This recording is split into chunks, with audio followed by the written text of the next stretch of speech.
Hi guys, welcome back to my channel, or welcome if you're new. My name is Caitlin and I'm a lover of all things makeup.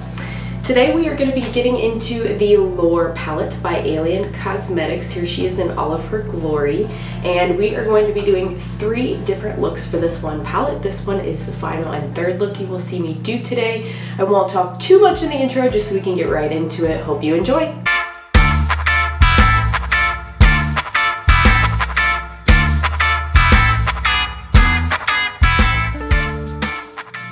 Before we get too far into the video, if you are enjoying this content or you do enjoy it as you are watching, please make sure to click the thumbs up. The like button helps to circulate this in the algorithm, as well as subscribe if you have not already. I would love to have you join in on the channel, and I make new videos every Sunday. They are uploaded absolutely for free to you. Without any more chatter, let's go ahead and get into look number 1. Alright guys, so here we go with the first look. I'm going to go ahead and start with my Morphe M441. This is the brush I usually like to start with in my transition shades, or in my crease for transition shades. And I'm going to dip into both Fawn, just a hint of this yellow, and Centaur, which is this orange, and kind of like mix back and forth between them. I'm going to place that in my crease. I've noticed that I like to place most of the pigment in the middle, and sometimes if I have extra, even on the other eye, and then blend it out. I'd rather have not enough pigment in the crease and have to go back in than overdo it, especially if you're dealing with a shade that is not just your natural skin tone and you're not just setting the eyeshadow primer. But you don't have to set the eyeshadow primer. I know some people don't prefer to, but for blending purposes, I think it's easier for me personally, at least. Next, I'm going to go in on an M456, and I'm going to go in this kind of berry maroon burgundy shade here called Minotaur. And I'm going to place that on the outer third. I'm going to start down here by the lash line, and I'm going to go for kind of a winged shape here with this to start with, just to place it. And then as I get it down on the lid, I'm going to start blending upward. So I place the shadow down here and then I keep blending upwards. And I'm even going to blend the top of this into that transition shade. This might take you a little bit of time. These shadows do blend very well together, but as all good blending, it just takes time.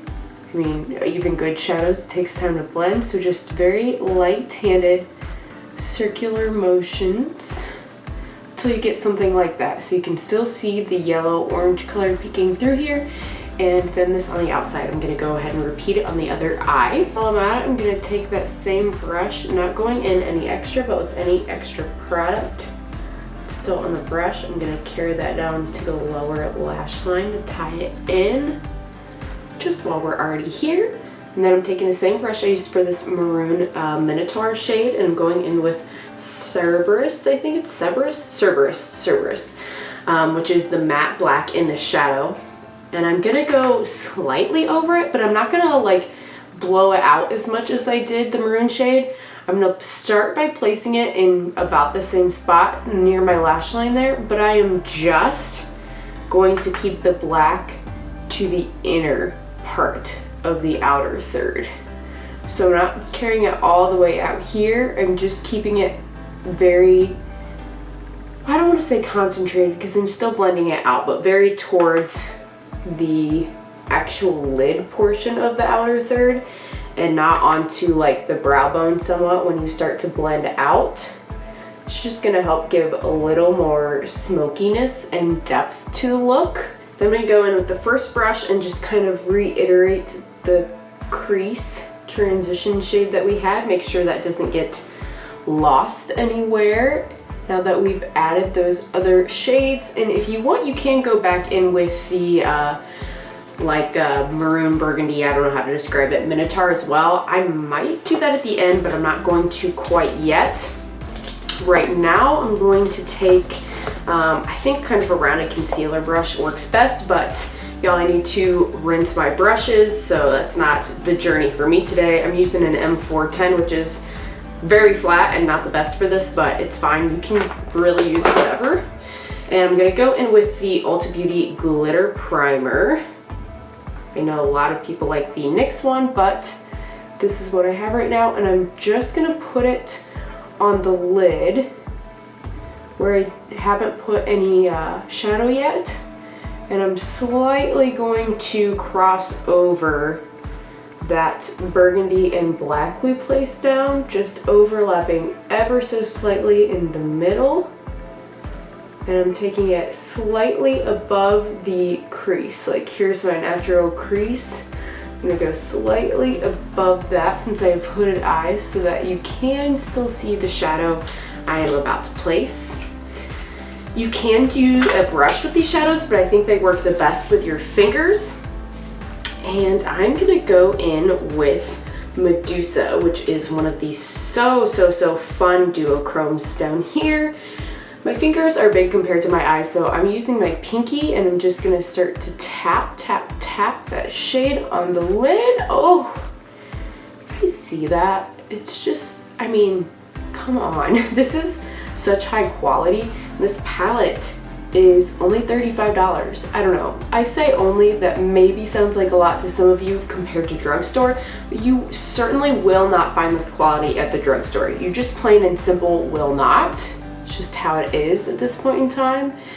And I do think $35 is a very fair price point for shades like this when you compare it to other indie brands.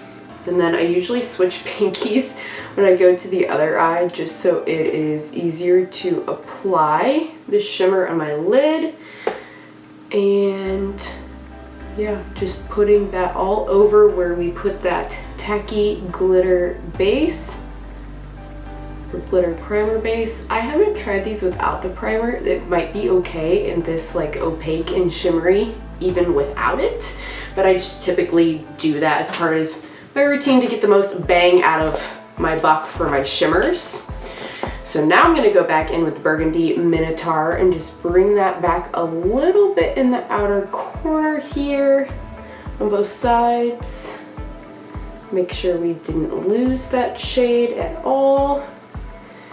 And then again, once more with the first brush, going in one last time with Fawn and Centaur in the crease to make sure everything is blended, especially now that we laid that shimmer down. And then I'm also going to take that brush and put on the front part of underneath my eye any leftover of the mixed Fawn and Centaur. And then just for fun, I'm going to take a little, what is this, M560, little pointed brush here, and I'm going to go in with Serpent. So Serpent has like pink yet blue. It's one of those where it's a duochrome, but it has kind of like a clear translucent base.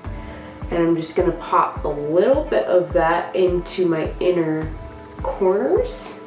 And I'm also going to take that a little bit here into the lower lash line, just for a little bit of glitz. Much like the Serendipity palette from Alien Cosmetics, which I will link that video in the cards in the corner if you haven't seen my 3 looks I did with that palette. A lot of these duochrome, like squishy shades remind me of the ColourPop Super Shock Shadow formula, the like squishy putty, which I think is why they work with your fingers a lot better. So I'm going to go ahead and do liner, lashes, mascara, the whole kit and caboodle, and I will be back to show you guys the final look. Okay guys, and here is look number 1 all completed. I added the Kiss lashes in the style Teddy today, and I did use again that Kiss lash like the glue liner stuff. I liked it a lot better today after I've been storing it. It says to store in the container like this for best use. When I had just pulled it out of the package in my drugstore video, it wasn't stored like that on shelf at the store, and I had some issues with it. I'll leave that drugstore video linked as well if you haven't seen that yet and you're interested, but it worked much better today after storing it like this, so I'm not totally writing it off yet. What else? Oh, I also went back in with the shade Serpent. I'm sure you can see it here. It's very blingy. I've never tried the Kaleidos Prophecy highlighters, but when I've seen it on film, it gives me this vibe. So we have a lovely green highlight today, and that is the shade Serpent. That is the same shade that I put in the very innermost corner here. I think I did this as well with the Serendipity palette, so those shades that have kind of like a translucent base, I find work really well as a highlighter because you'll see when I'm looking straight forward, there's no weird gray undertone or cast. I think if I remember correctly, there was a slight red undertone on the Serendipity palette, but there's really none whatsoever on here. You just get this nice blinding highlight, even though it says it's an eyeshadow when you turn it. For my lips, I went in with the Ofra lip liner in shade Chestnut, just to line on the outside. I went in with the Trestique Nantucket Nude Mini Matte Lip Crayon in the center. And then all over, I put a bit of the gloss by Jeffree Star Cosmetics. This is in shade Beaded Glass. So yeah, guys, that is the first look. I hope you guys are doing so well, by the way. I know I didn't get to like chat too much one-on-one with you guys. These 3 looks, 1 palette videos are kind of like go, go, go. So they're not a million miles long, but I hope you're doing well. I watched the Bo Burnham comedy special on Netflix, his new one this past week. So if you've seen that, you probably know how I'm doing the last few days if you've seen it, and you're probably doing the same way. So if you've seen it, would love to hear your thoughts down in the comments below. If not, I would say check it out, but make sure you are in a relatively positive mental headspace before you watch it, because comedy, air quotes, I put them there for a reason. So anyway, without any more chit chatting, here is look 1. I'm gonna go ahead and go about my day, and I will be back just in a sec for look 2. All right guys, so here is look number 2. I'm gonna go in with just Centaur for my transition shade today on an M441. I will say with this palette, I feel like there are limited shades if you want to do a transition shade that you can do it with, just because I personally wouldn't put black, although I have seen a lot of people use a lot of shimmery shades and palettes over a black base, so that might look really, really pretty actually, some of these more translucent shades over the black, but that's a much more grungy nighttime look than I would probably do personally. I don't know, maybe one day I'll push myself out of my comfort zone and do that, but that's not one of the 3 looks I have planned for this particular video. But if you want to see me try to go like full glam night out, let me know in the comments below, and we can test that on camera a different video. And then I think, let's see here, I want to use Griffin today, but I also want to use Sphinx since I haven't used it yet. So I think I'm going to do part of it on the inner part of my lid and then going out to the other color. I don't really want it to be like smoky or dark though, so I think I may just leave it at this, like that 1 matte shade, and that's it, just Centaur. And then go ahead and with the glitter primer, glue, whatever you want to call it. So I'm doing just what I did in the first look, taking the glitter primer on a brush, except this time I'm actually going on the entirety of my lid. Before we did almost like a faux half cut crease. Today it's going to be more of a faux fully cut crease because I'm going to try to use 2 different shimmers, so I'm going all the way. And once again, I go a little bit above my crease. That's just how I like to do it since I have hooded lids. It helps so that when I open my eyes, if I go slightly above my crease, you can still kind of see the look that I created. I may have to end up making my little matte transition shade there go even higher when I blend it out if I still want that to be visible, but that's okay. Don't be afraid to go back and forth between colors. Just because you already laid it down doesn't mean you can't go back and perfect it. Alright, so just like in the first look, I'm going to try to go with my fingers. Now I am going to place Sphinx in the inner corner, so I'm going to start with that. It's kind of this orangey color, but it's got like an orange or pink to a gold shift. I'm just going to try to show you here on my finger the shift. I know I've seen people with mirrors try to do it, but I don't know how successful I'm going to be, never doing it before, but hopefully you can see kind of the gold in the center there, and then on the perimeter it's like the other more orangey pinky shift.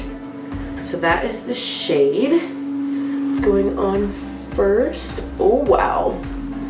I knew how sparkly it would be, but yet it still took me off guard. I don't know. To me that's like the true way to tell if you're like, this is an amazing palette. If you see it and it's still, when it goes on your eye, you're like, holy cow, like still not expecting it. I could see taking this all over the lid if you just wanted a more light, like ethereal vibe. Okay, and then for the outer third and the rest of it where I stopped, I'm gonna go in with Griffin, which this doesn't look like it's a special shade per se. It just looks, yeah, like a normal shimmer. So this is not one of the duo slash multi-chromes. This is just a very intense kind of old gold shimmer. And I'm just gonna place that here on the outside, on both sides of the eye.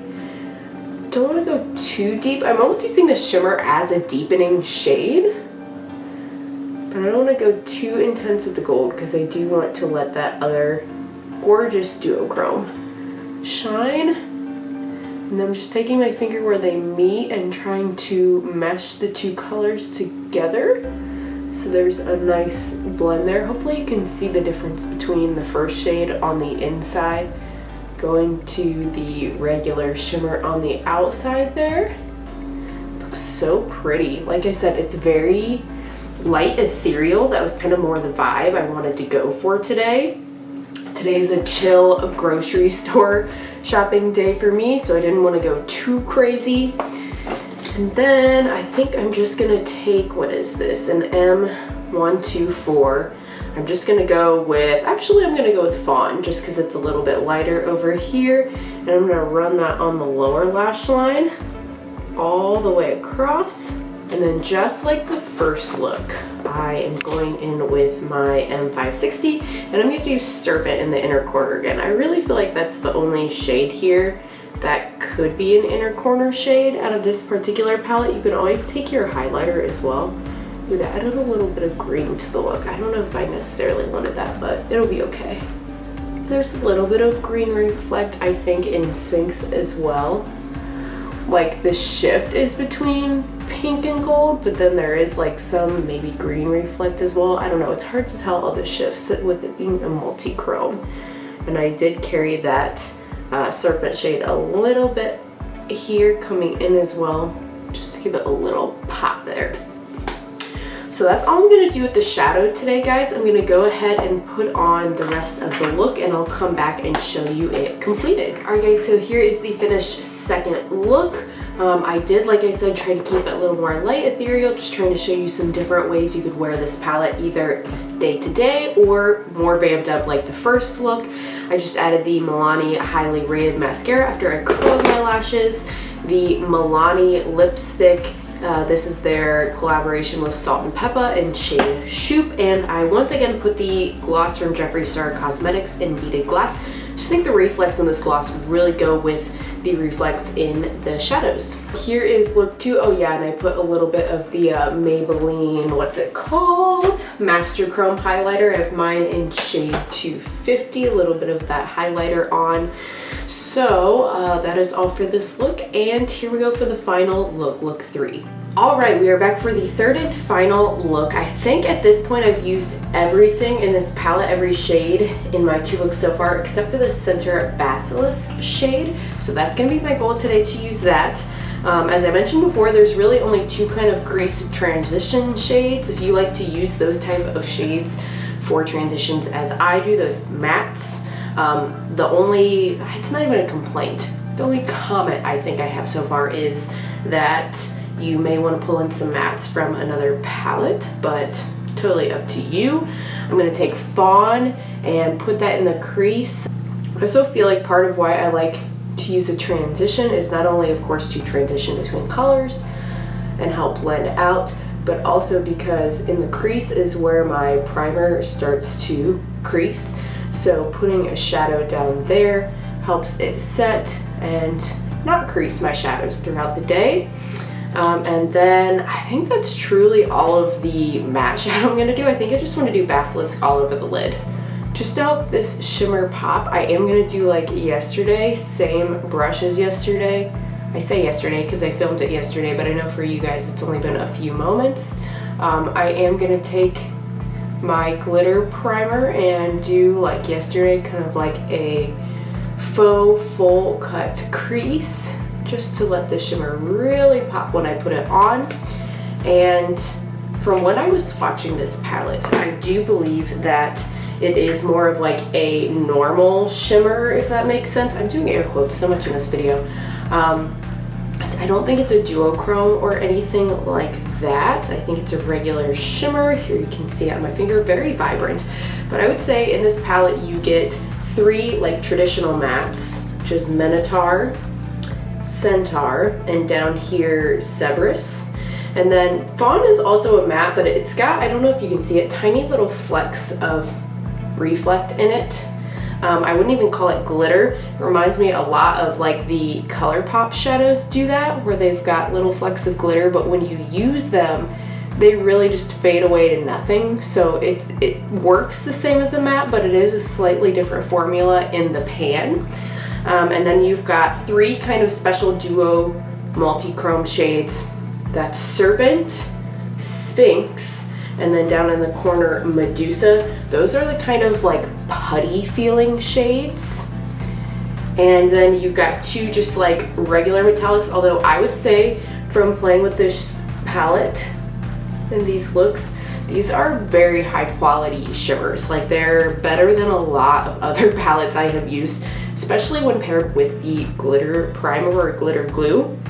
So the 2 regular shimmers, you know, regular metallics, not duo or multi-chromes, are Griffin and Basilisk. And you can see why I've been talking here. I put just Basilisk all over the lid using my pinky finger on top of that primer. This feels really soft too though. Like my finger, the heat of my finger already is making like a little indentation. I don't know if you can see it there in Basilisk. Even though it is a shimmer, it seems very soft pressed, which I think makes it very pigmented.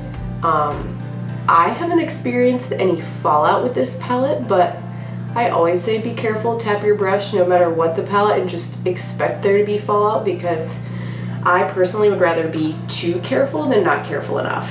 So I don't know if you can see, but I got a little green under my eye here. So what you can do is you can go back in with your sponge or foundation brush and just pat that away, because it's a shimmer. It's not probably just gonna brush away. It's already adhered to my skin. So I'm going to do that. You can also take a little bit of just loose translucent powder and kind of use that to wipe it away. Try to clean up my little corner here a bit too with it. Then I'm going to go back with my first brush and Fawn, just bring out that transition shade at the top again. Kind of blend a little bit. Obviously these 2 colors are not really going to like mesh or totally blend. Just trying to make it so there's not a super harsh line there. And then, since my fingers didn't quite fit in there, I'm going to take a tiny brush here in M506 and go with a brush into Basilisk, just to get into the furthermost corners of my eyes here that my little sausage fingers could not reach. I'm going to go ahead with an M456 and use Centaur, which is that kind of orangey brown shade, and put that on the lower lash line. Give us a little something going down there. And I think I'm gonna leave the inner corner pretty clean today. I'm gonna go throw on lashes, lip, things like that, because it looks a little crazy right now, I'm not gonna lie, but it's gonna look great when it's all completed, and I'll come back and show you that. All right guys, here is the final look for today. I did go ahead and add the same lashes I did in, I don't know, I think it was my first look, the Kiss lashes in the style Teddy. And I just went for gloss only today. This is the gloss from Jeffree Star Cosmetics in the shade Succulent. So I hope this video was helpful to give you a few ideas on how to use the Lure palette. I did just see on Alien Cosmetics Instagram this morning that both the Lure palette and the Serendipity palette, which I did my other 3 looks 1 palette video on, are going to both be restocked on their site. So if you're interested in either of those palettes, they will be available in the future. I'd recommend watching either their site or their socials for more information. And with that, guys, I will see you guys again next week on Sunday. Don't forget to like the video before you go. It does help the video get boosted in the algorithm, and I would greatly appreciate that. These videos I usually film over the course of multiple days, so it's just nice for me when they do well when I've spent a lot of time doing multiple looks of them. As always, I can't wait to hear your thoughts down in the comments below and chat with you all, and I will see you again on the next one. Bye!